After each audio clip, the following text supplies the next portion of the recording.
Class 10 त्रिकोणमिति जिसको trigonometry कहते हैं।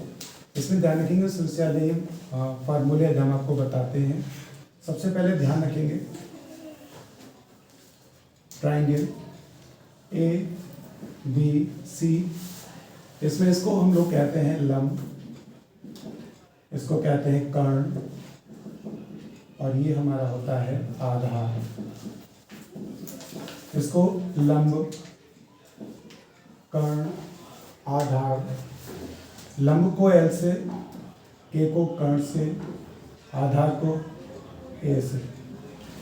इन तीनों में ध्यान रखेंगे ये पाइथागोरस प्रमेय से यदि किसी से दो का मान दिया हो, यदि लंब का दिया हो और आधार का दिया हो, कर्ण ज्ञात करना है, या कर्ण दिया हो आधार दिया हो लंब ज्ञात करना हो, या लंब कर्ण दिया आधार ज्ञात करना है, तो इसको हम पाइथागोरस थ्योरम से लगाते हैं।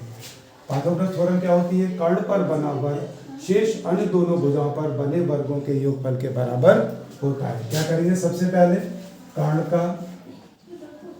का स्क्वायर बराबर कर्ण का लंब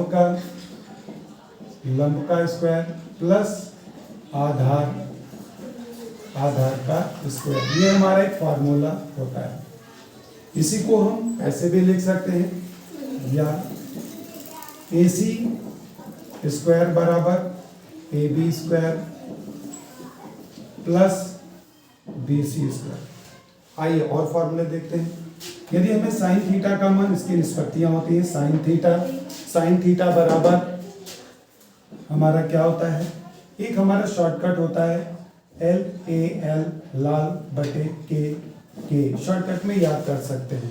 साइन थीटा बराबर क्या? लंब बटे कर्ण, क्या होता है? लंब बटे कर्ण। साइन थीटा के बाद आता है हमारा कॉस थीटा बराबर आधार बटे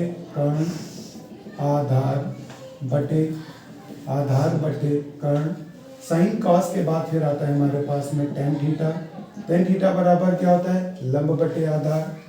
लंब बटे आधार।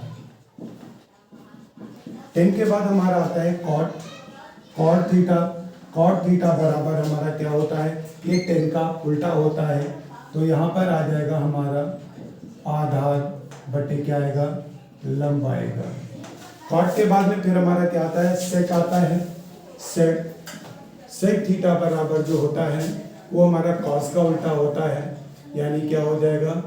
कर्ण बटे आधार आएगा। और फिर आता है हमारा अंतिम कॉसेक थीटा बराबर ये साइन का उल्टा होता है। क्या आता है? कर्ण बटे क्या आता है? आधार। इस तरीके की आगे और भी निष्पत्तियां आती हैं।